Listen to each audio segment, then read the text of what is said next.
show, but speaking of shows, Yes. our topics.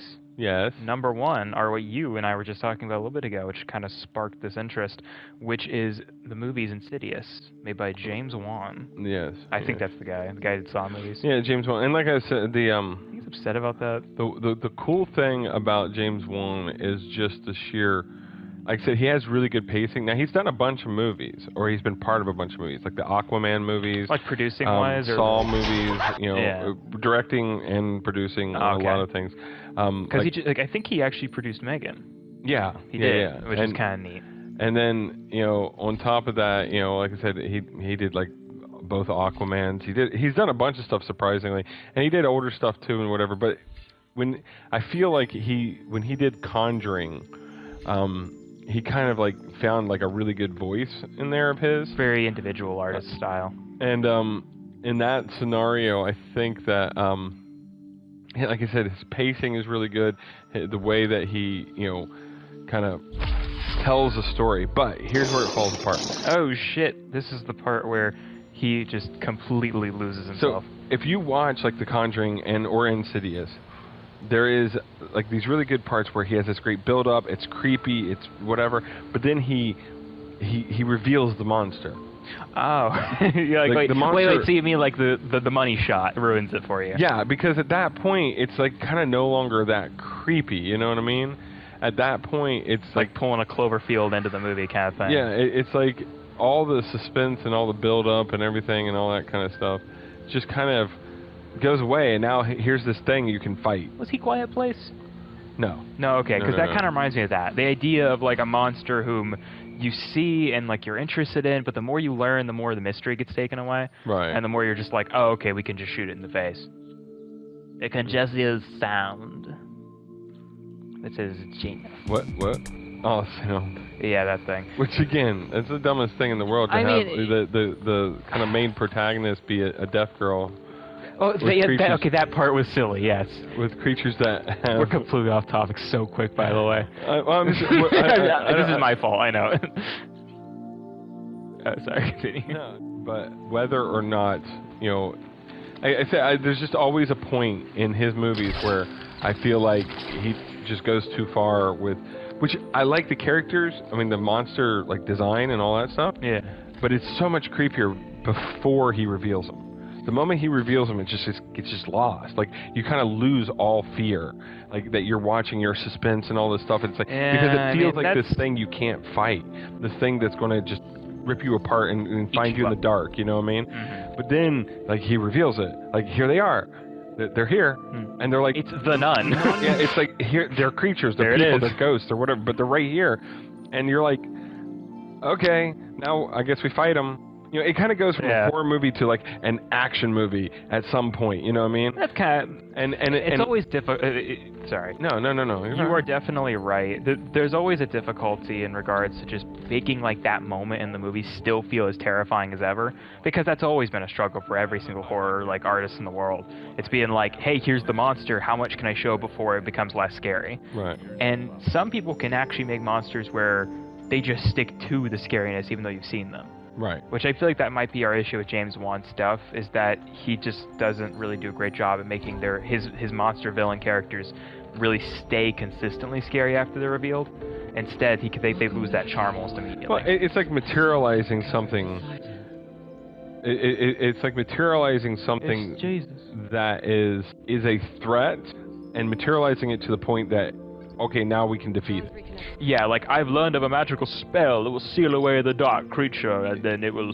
And the moment you do that, it's like, it's gone. It's kind of like, I love the horror movies, and that's what James Wan does really well, is he sets up these really good universes. That's another thing I absolutely love about James Wan, is in these worlds, the Conjuring, Insidious, the Nun, Annabelle, all of them, it is a universe. He built this universe with... mystical, dangerous, scary things, and he tied them all together. Like, they share characters, they share like storylines. There's these things. I love that. Anyone who does that, I think, it's really cool. Here's a topic that will piss off a bunch of people. Fantastic. I'm sure that will have a great success in regards to our Star Wars. Growing. Oh no! Please don't say what I think. Actually, no. Be honest. Like, let's be honest. Legitimately, more Star Wars fans just hate the series. Well, okay. Look, Star Wars was revolutionary when it came out. And that everyone knows that. No. I think it was actually kind of de-evolutionary. When the first 3 movies were introduced, and you know. It was amazing, and I'm not taking anything away from anyone. You were there in the theater. Anyone. Your penis was as hard as it could be. Yeah, and so like, that was a thing, right? Yeah. Okay, but then Lucas decided to go, hey, I want to do the things I wasn't able to do because of technology restrictions, all this stuff and whatever. To me, that's what makes movies better, is when you have restrictions, and if you could do anything you want to do, we get these kind of like a lot of the movies today that just feel so sterile because they're not working against anything. They have unlimited funds, unlimited actors, unlimited CGI there's very budget. little room for like, oh, we need to improvise. Yeah, every time there's a great movie or a great thing, you always hear the story in the background where it's like, well, we couldn't do this or we couldn't do that, so we had to do these things. And it's part of what, like, that passion and drive and ingenuity. Good old ingenuity. Yeah, exactly. Actually, so that's as good as the fucking sloppy gem right there you just did. Was like the whole set for like, it's a porno, but it's genius. Yeah, exactly. Ingenuity. But, that part of it is what makes it really good. But anyway, that being said, okay, yeah. Star Wars is a universe now. It was created as a universe, but he did a trilogy, and then he went back and did a prequel of the first 3 to bring it up. So really all he's doing is making 6 movies that are all together. Yeah. Then they decided to do 3 more movies, which is fine. I mean, so now you got 9 movies that basically run in a sequence that tell a whole story. Killed everyone on this. You know what I mean? It goes through a whole story.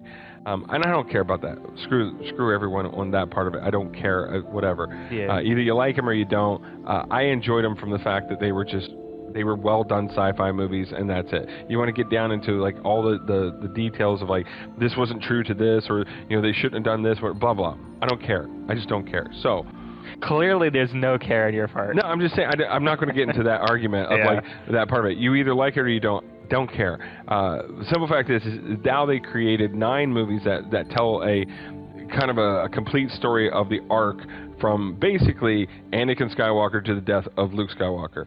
That's kind of that arc. That's true, actually, because it kind of just builds up all the way to him. Because Anakin is the kid at the beginning, and Luke is the final death at the end kind of mentality. So that being said, but what I do love about it, and I've actually enjoyed, what was his name? Is all of the... Wait, what was that? I was trying to remember the name of that goddamn flying man. That's so terrible. What flying man? No, he was in the prequels. He's like, I can train you to slaves. Guy? Yeah, I don't know. I thought Guado. I thought Guado was the main character of the Star Wars series. That's what it was. He shows up at the end. Into a bug zapper or something. Yeah. But just shit. They expanded outside of that, and I actually enjoy those so much more than that 9. I mean, I love the original 3, but now that you got all 9 in there, like it's kind of just a placeholder now. There they are. That's the story. If you want to watch it, it's fine. That's Star Wars. But the Star Wars universe, the Han Solo movie, the Rogue One movie, the other spin-offs, like even when going into like things like Mandalorian and Boba Fett and all these kinds of stuff, I actually enjoy a lot of that stuff so much more because it's not dealing with that primary story, but it's dealing with the universe and having fun outside of it and going through it. I mean, I don't know. I just kind of really enjoyed that stuff a lot more. But just in a sense of it, which I know a lot of people are all pissed off about it. It's partly because Disney's involved and everything else and blah blah, and they're just trying to cash cow the whole thing. They touch. But screw it, that's the whole point. Disney is a media company. That's what they do. That's what they're supposed to do. My brain's still having a hard time connecting this conversation to Insidious. What do you mean? So James Wan builds these universes and then writes all these other stories within it. That's what I was saying. That Star Wars, since Disney took over, they decided to do a lot of the same thing. Same thing, basically. And I like that. I prefer that than just saying, well, we have this one storyline and we have to stay with it no matter what. Like, you built 9 fucking movies. It's okay. You can get off of it now. Either terminate the whole thing or go do some other stories. If they continued from 9, 10, and, they did 4, 5, and 6, then 1, 2, and 3, and then 7, 8, 9.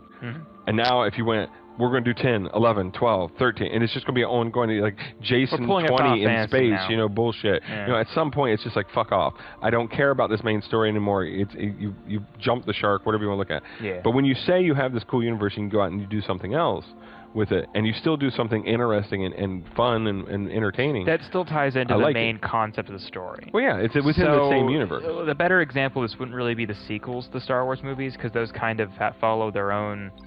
But they don't. They're a continuation of that main story. Exactly, which is, again, I'm trying to avoid the pitfall right now of falling into the thought process of being like, let's talk about the individual movies and how bad they are, how good they are. It's like, really, it's not about that. But like those spin-off movies, like Han Solo, for example, just called Solo. Which I know ties into the main story. You don't have a last name, do you? You seem kind of alone, like a loser. Which, like I said, I know that let's call you Solo. I know they tie into the movies. Yeah. You know what I mean? But it still is like a one-off off to the side of just like his origin story in a way. You know what I mean? Yeah. And do you think Harrison Ford chose, like, who was his, like, basically who played him? I'm sure he did. Because he was there in the room and he's like, I want him hotter. Give him a six-pack. I was a much hotter kid. I was very hot then. You should have seen me. Like, we did see you, Harrison. We saw you when you were a younger actor. You were in the older movies, remember? It's like, I don't remember that at all. I feel bad saying that, actually, because it's like Alzheimer's. Well, he's in all kinds of stuff right now. I mean, he's actually in all kinds of things right now. Yeah, he did like a dog movie.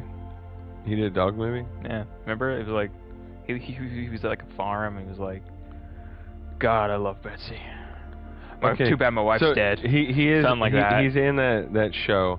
Where he's like a rancher or something like that. Yeah. Like 1886 or whatever. Well, but I think there's another one too. And then Yellow Road. And then he's also, of course, you know, Dial Destiny. You know, he's in that. That again. You know, and which I'm a huge Indiana Jones fan. You're such an Indiana Jones fan. I shit you not, viewers. Were you able to there is an actual whip stain in our household that is like visible.